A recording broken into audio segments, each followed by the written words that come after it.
कृपा की अनुभूति सबको नहीं होती। विमुख प्राणी पर भी कृपा होती महाराज जी, पर विमुख को कृपा की अनुभूति नहीं होती है। और जो हरिगुरु संतों के सन्मुख होते हैं उनको प्रतिपल प्रतिक्षण भगवान की कृपा का अनुभव होता है।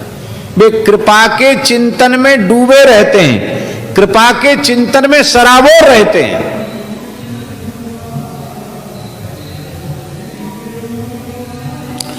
खूब जोर का पानी बरस रहा है और आपके आंगन के चौक में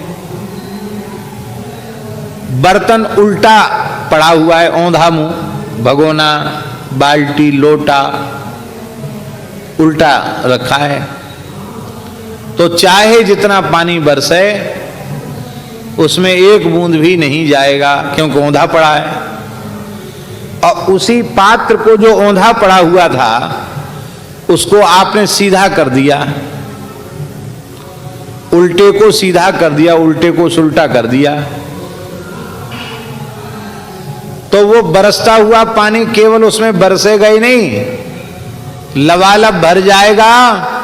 और उसके बाद भी बरस रहा है तो के फिर छलकने लग जाएगा, उससे बहने लग जाएगा। ये संत सदगुरुदेव और कोई काम नहीं करते, यही काम करते हैं। हम लोग तो ठाकुर जी की तरफ पीठ किए हुए हैं, भोगों की और संसार की ओर औंधा मुंह करके पड़े हैं। ये समर्थ संत सदगुरुदेव हम जीव रूपी पात्रों को जो उल्टे पड़े हुए हैं इनको ठाकुर जी के सन्मुख कर देते हैं। जब जीव ठाकुर जी के सन्मुख हो जाता है तो उसको प्रतिपल प्रतिक्षण भगवान की कृपा का अनुभव होने लग जाता है। विमुख प्राणी कृपा का अनुभव नहीं करते, सन्मुख प्राणी निरंतर कृपा का अनुभव करते हैं। अनुकूल परिस्थिति में तो कृपा का अनुभव करते ही हैं, प्रतिकूल से प्रतिकूल परिस्थिति में भी वे कृपा का अनुभव करते हैं। प्रतिकूल से प्रतिकूल परिस्थिति में भी कृपा का अनुभव करते हैं।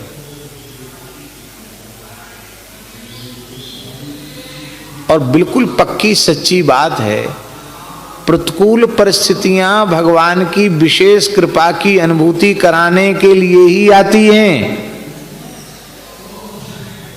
और हम ये समझ लें कि भगवान की कृपा हो रही इस रूप में, हमको दुख होगा, हमें कष्ट होगा, हमें भय होगा, उद्वेग होगा, चिंता बिल्कुल नहीं होगी, प्रसन्नता रहेगी। महाराज जी एक दृष्टांत सुनाते थे, पंडित जी महाराज का दृष्टांत।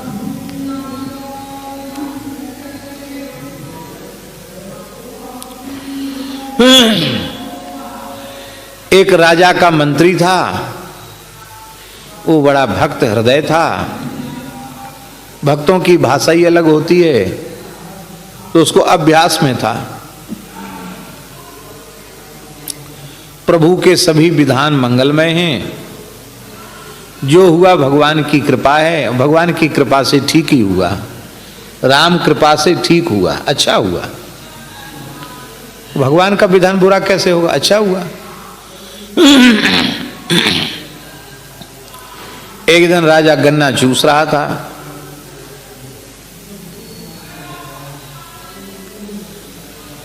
उसकी उंगली चिर गई राजा की। गन्ना चूसते चूसते कई बार ऐसा होता है फांस लग जाती है, फांस लग गई, उसकी उंगली कट गई राजा की, उसमें से रक्त निकल आया। लोग तो कह रहे थे लाओ लाओ कपड़ा लाओ, पट्टी लाओ, मलम पट्टी करो। मंत्री का स्वभाव था, वो भक्त था, उसके मुंह से निकल गया। अच्छा हुआ, भगवान की कृपा से जो हुआ ठीक ही हुआ। वाह, भगवान की बड़ी कृपा है। राजा के कान में शब्द पड़ा, बोले मेरी उंगलियां कट गई और तेरी कृपा का अनुभव हो रहा है। राजा नाराज हो गया। राजा ने कहा कि इसको कृपा का अनुभव तो पीछे इससे बात करेंगे, इसको कठोर कारागार में डाल दो। राजा की आज्ञा इस सर्वोपरि होती थी। मंत्री जी बेचारे पदच्युत तो हो ही गए, जेल में और चले गए। राजा की तो खैर उंगली कट गई थी, ठीक हो गई, पर चिन्ह तो था कटी हुई उंगली का। एक दिन राजा शिकार खेलने गया, और शिकार खेलने गया तो वहां भटक गया जंगल में, और 7 के सिपाही सैनिक छूट गए और राजा को वहां के जंगली लोगों ने पकड़ लिया। वो पकड़ने का कारण ये था कि वो सब तामसी पूजा करने वाले थे, देवी के नाम से किसी मनुष्य को बलि देने के लिए पकड़ के रखा था।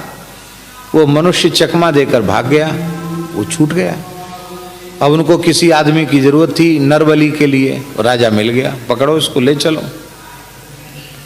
इसको जैसे ही ले गए, स्नान ध्यान कराया, देवी के सामने बिठाया, तो उन भीलों का जो पुरोहित था जंगलियों का, उन्होंने कहा देखो इसके कोई शरीर में अंग भंग तो नहीं है, घाव तो नहीं कहीं शरीर में।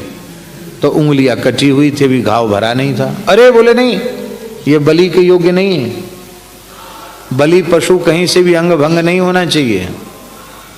छोड़ दिया।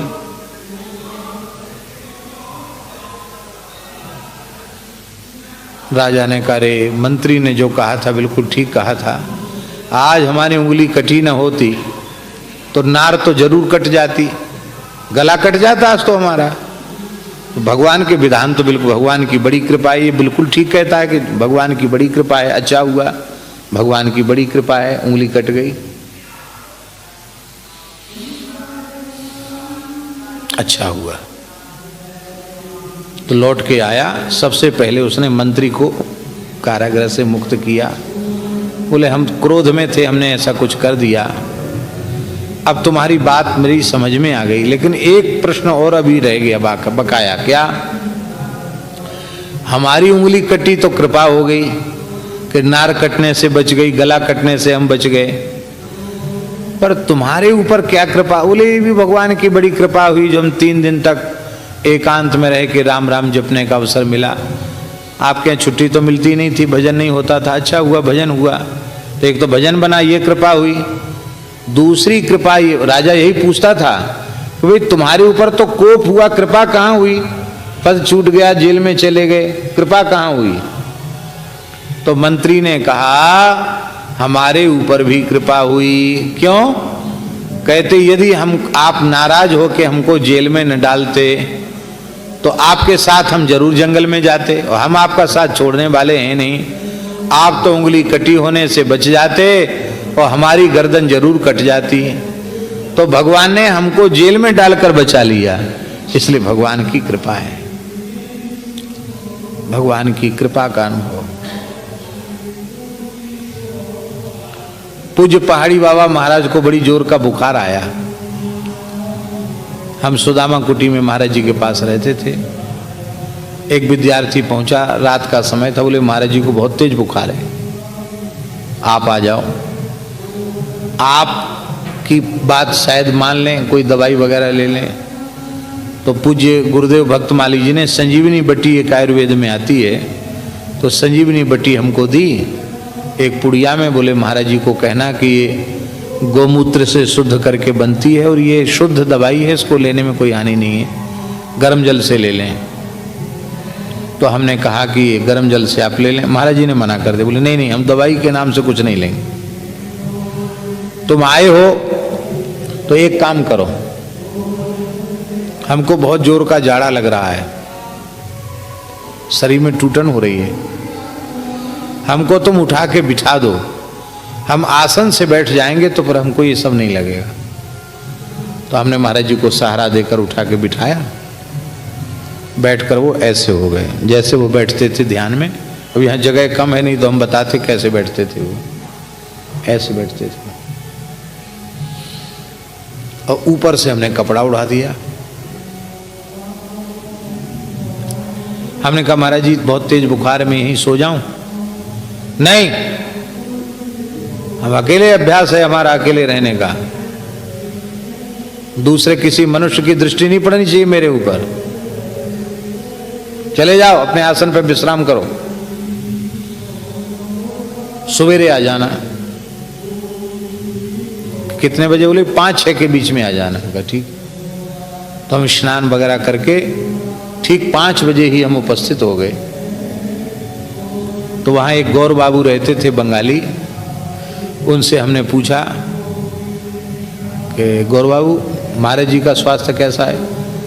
तो वो हिंदी ऐसी बोलते, गौर बाबू महाराज तो पूरी रात जागती रही है, सोई नहीं है, बैठी थी पूरी रात महाराज। ऐसे बोलते थे, स्त्रीलिंग को पुल्लिंग, पुल्लिंग को स्त्रीलिंग।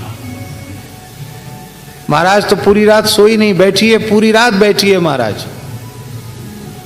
तो हमने कहा महाराज जी बैठे हैं, कुछ कहा? बोलती नहीं, कुछ नहीं बोलती है, बैठी है महाराज। तो हम गए भीतर कोठरी में, देखा जैसे महाराज जी को बिठाया था आसन से, वैसे ही महाराज जी उसी आसन से बैठे। तो हमने थोड़ा डरते डरते उनके हाथ का स्पर्श किया, ऐसे हाथ पकड़ा, देखने के लिए बुखार है कि नहीं। श्री सीताराम कह के जैसी हाथ पकड़ा, थोड़ी देर बाद उन्होंने नेत्र खोले। राम राजा दुख भंजन सकल पूर्ण काम, भज नारायण भज नारायण भज नारायण, गोविंद गोपाल गोविंद गोपाल गोविंद गोपाल। राम गाओ कृष्ण गाओ सार है यही, वेदन को भेद पाओ व्यास ने कही। राम कृष्ण गोविंद मुरारी, राम कृष्ण गोविंद मुरारी, नारायण नारायण नारायण नारायण, भज नारायण भज नारायण। ये जब अलार्म था उनका, ये ऐसे बोलते थे। वाह, आ गए उनकी? हाँ, बहुत अच्छा हुआ। भगवान बहुत भारी कृपा करते हैं, तब शरीर में बुखार आता है, रोग पैदा होता है। राम जी की सर्वोपरि कृपा, बुखार आ गया। हमने कहा महाराज जी इसमें भगवान की कौन सी कृपा हो गई? महाराज जी बोले देखो, तुम जानते हो मैं अन्न नहीं खाता हूँ, नेक सा साग लेता हूँ फलाहार के रूप में, और रात में दूध लेता हूँ। तो बुखार में खाना वर्जित है, तो दिन भर का तो उपवास हो गया, और मुंह कड़ुआ था तो रात को दूध भी नहीं लिया, बढ़िया से तो उपवास हो गया, और नहीं तो खा के सो गए होते, भजन नहीं बनता। पूरी रात ऐसा राम नाम महामणि का प्रकाश हुआ है, बच्चा क्या कहें। पूरी रात भजन का सुख मिला, भजन का भजन हो गया, और बुखार का बुखार चला गया। तो ये तो राम राम कराने आया था बुखार, कितनी कृपा रघुनाथ जी की। अब देखो हम लोग हाहाकार करते हैं, बुखार आ गया, डॉक्टर बुलाओ, गोली लाओ, वो कहते राम जी की कृपा। भगवान के शरणागत भक्त आधि व्याधि के काल में भी भगवत कृपा का अनुभव करते हैं। हम साल भर घूम के उतने महात्माओं का दर्शन नहीं करते, उतने महात्माओं का दर्शन हमको 1 साल में हो गया था। गोरखपुर से आ रहे थे, जो एक्सीडेंट हुआ, तो हमारे महात्माओं की लाइन लग गई। अयोध्या, वृंदावन, चित्रकूट, प्रयाग, वाराणसी, कहां कहां के महात्मा नहीं आए। पुष्कर जी यार कहां कहां के। महाराज जी का दर्शन करके बड़ी दुर्घटना हो गई, महाराज जी को देख के आए। रमण रीति वाले महाराज जी को पता चला, वो तो खैर जयपुर में ही पहुंच गए थे, कि महाराज जी विश्राम कर रहे हैं गिरिराज जी की तलहटी में, भरद्वाज आश्रम में। तो वहां गए तो वहां तो मेला लगा हुआ था, इतने लोग पहुंचे हुए थे कि मेला लगा था, तो बड़े नाराज हुए। बोले तुम यहां विश्राम कर रहे हो क्या मेला लगा रहे हो? हैं? बोले कल गाड़ी आ जाएगी, रमण रीति में विश्राम होगा, यहां मेला में नहीं करने देंगे विश्राम। 2 महीना वहां रहे, रमण रीति में रहे। हाँ, वहां विश्राम पूरा हुआ। वहां तो महाराज ऐसी पहरेदार महाराज जी ने बिठा रखा था, कोई नहीं जा सकता, चाहे महात्मा हो चाहे गृहस्थी हो, कोई नहीं जाएगा। 1 घंटे महाराज जी के जो हॉल है उसी में बैठ के 1 घंटे भगवत चर्चा करते थे। बोले वो इसलिए कि उसके बिना आप रह नहीं पाओगे, इसलिए 1 घंटे चर्चा, बाकी विश्राम। पास में कोई नहीं जाएगा, मिलने कोई नहीं जाएगा। तो हम अपने मन में सोचते कि साल भर का तो ब्रजवास हुआ, और जिन महात्माओं का हम साल भर घूमकर भी दर्शन नहीं कर सकते थे, ऐसे सैकड़ों संतों का दर्शन हो गया और ब्रजवास भी हुआ। और भगवान ने यह अनुभव करा दिया कि तुम सोच रहे हो कि हम कथा कह करके ये संस्था चला रहे हैं, ये बात बिल्कुल झूठी है। तुम पड़ जाओ, एक भी दिन भूखे रह जाओ तो कहना। ठाकुर जी ने एक दिन भी भूखा नहीं रखा और कोई काम रुकने नहीं दिया। तो अब कहेंगे तो प्रतिकूल परिस्थिति पर प्रतिकूलता नहीं थी, वो भगवान का अनुग्रह, भगवान की कृपा। तो कहने का आशय हमारा यह है, प्रत्येक परिस्थिति में भगवान की कृपा। तत्तेनुकंपाम सुसमीक्षमाणो भुंजान एवात्मकृतम विपाकम हृदवाग बपुर्भिर्विदधन नमस्ते जीवेत यो मुक्ति पदे सदाय भाग, जीवेत यो मुक्ति पदे सदाय भाग। कृपा का प्रत्यक्ष दर्शन हर समय करते रहना चाहिए। यदि कृपा के दर्शन का अभ्यास हमें हो जाए इस साधना का, तो प्रारब्ध जनित दुख भी हमें छूकर सुख देगा। दुख भी दुख नहीं रह जाएगा, दुख भी सुख बन जाएगा। और यदि भगवान से विमुखता बनी हुई है, तो प्रारब्ध जन्य सुख भी हमारा जीवन का सुख नहीं रहेगा, दुख बन जाएगा, हमें जन्म मृत्यु की विपत्ति में ढकेल देने वाला होगा। इसलिए वस्तुतः दुख संकट विपत्ति यही है कि भगवान की कृपा का अनुभव न होना। भगवान के सन्मुख जो जीव होते हैं उनको कृपा का अनुभव होता है। और यदि भगवान की कृपा शरणागतों पर निरंतर बनी हुई ही है, तो बैर और के कहा सरे, उनका कोई काम किसी के भी बैर विरोध करने से बिगड़ने वाला नहीं है। क्योंकि होए न बाको बार भगत को, जो को कोटि उपाय करे। भक्त का बाल बांका नहीं होता। भले ही भक्त को पीड़ित करने के लिए, लज्जित करने के लिए, दुख देने के लिए कोई करोड़ों उपाय ही क्यों ना करता हो, करोड़ों उपाय करे तो भी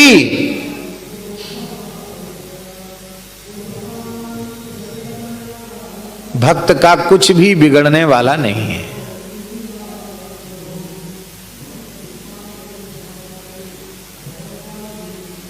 बोले कोई उदाहरण तो दो कि भक्त का अनिष्ट करने के लिए करोड़ों उपाय किए गए हों और भक्त का बाल बांका न हुआ हो।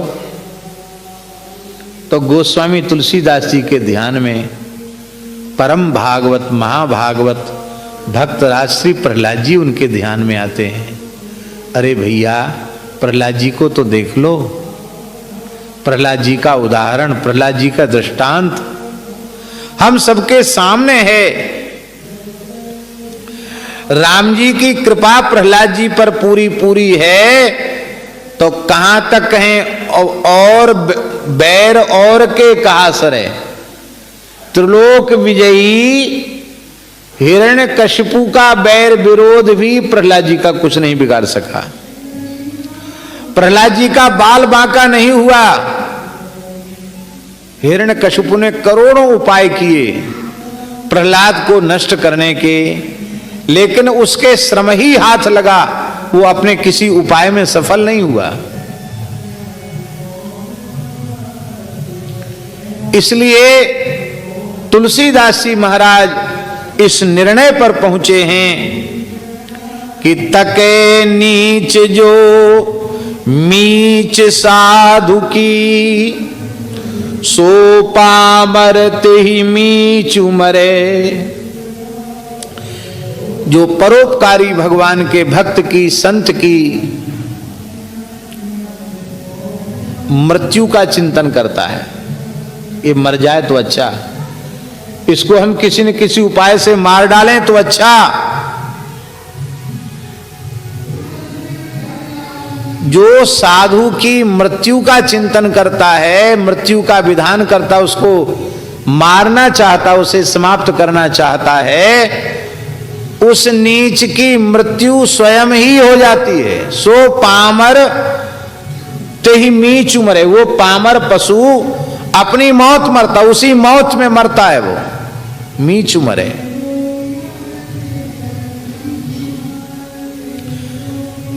केवल संकेत मात्र हम कर रहे हैं। हरिवल्लभ सौ प्रार्थों जिन चरण रेणु आसाद हरि, कमला गरुड़ सुनंद आदि षोडश प्रभु पदरति, हनुमंत जामवंत सुग्रीव विभीषण सबरी खगपति, ध्रुव उद्धव अम्बरीश विदुर अक्रूर सुदामा, चंद्रहास चित्रकेतु ग्राह गज पांडव नामा, कौसारव कुंती बधु पट एंचत लज्जा हरि, हरिवल्लभ सौ प्रार्थों जिन चरण रेणु आशा धरी। इसमें हरिवल्लभ भक्तों का, भगवान के प्यारे भक्त, उनमें चंद्रहास जी का नाम नाभाजी महाराज ने लिया है। चंद्रहास जी का पूरा चरित्र हमें नहीं कहना है, चंद्रहास जी का चरित्र भक्तमाल में पढ़ के देख लेना। केवल हमें इतना कहना है कि चंद्रहास